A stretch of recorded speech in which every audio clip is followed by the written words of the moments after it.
You just saw many vehicles fire independently, but now they've all lined up in front of you so they can all fire at the same time.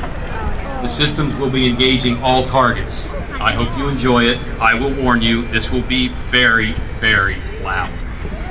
And we're going to need a little help to get it started.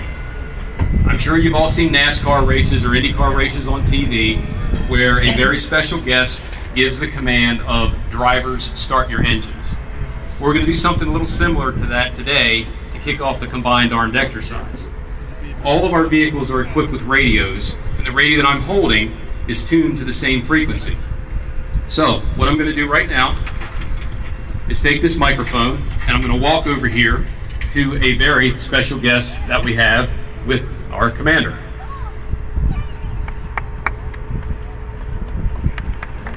Ladies and gentlemen, I would like to introduce to you Mr. Glenn Miller. Mr. Glenn Miller entered the Army in 1943 at the age of 21, training at Fort Leonard Wood and Fort Campbell as a member of the 75th Division.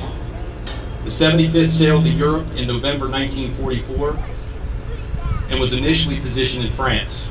The Battle of the Bulge was underway shortly after Mr. Miller's arrival, and the 75th was diverted to Belgium, where they encountered the German army for the first time on Christmas Eve 1944. In Mr. Miller's own words, at that time everything was utter chaos. We suffered a number of casualties, including some of my buddies. Mr. Miller and the 75th remained in combat in that area until mid-February 1945, when they were transferred to Colmar, France. There, his unit went into battle to rescue American troops trapped in the Colmar pocket. After that battle, the 75th was transferred to Holland in advance of crossing the Rhine River into Germany. Once across the Rhine, Mr. Miller was in combat all the way to Schmallenberg, Germany, until the Germans finally surrendered in May. Mr. Miller was one of 5 brothers who served during the war, and all of them made it home safely. Following World War II, Mr. Miller returned to his home of Boone, North Carolina. A few years later, he moved to Maryland, building aircraft for the Glenn L. Martin Company. Later, he retired from the American Cyanamid Company here in Harford County. Mr. Miller, at age 94, is extraordinarily active with his family and his church. He lives with Edgewood. He lives in Edgewood with his wife Sue, and here's the best part. They have been married for 70 years.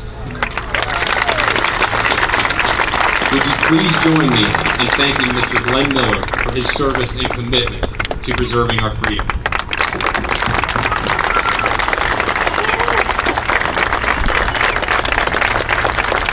Ladies and gentlemen, the commander of the U.S. Army Aberdeen Test Center, Colonel Morris Bodrick, will now present Mr. Miller with the centennial coin.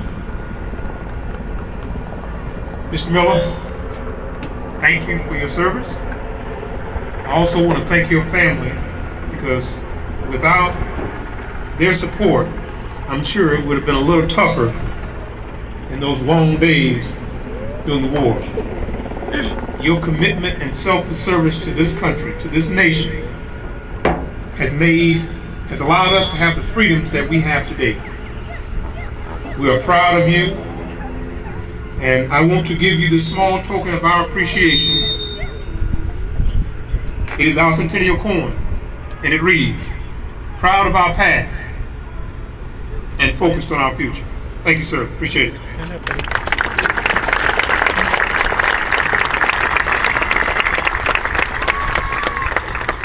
Okay, Mr. Miller, here we go. In honor of your service, we want you to kick off the combined armed exercise. Every one of these gunners in front of you is waiting to pull the trigger on his weapon. They're just waiting for your command. So here we go.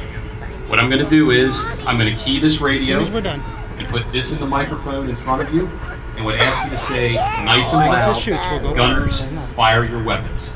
All right, everyone, here we go. Please ensure your hearing protection is in place. Gunners, fire your weapons!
Thank you. You may now remove your earplugs.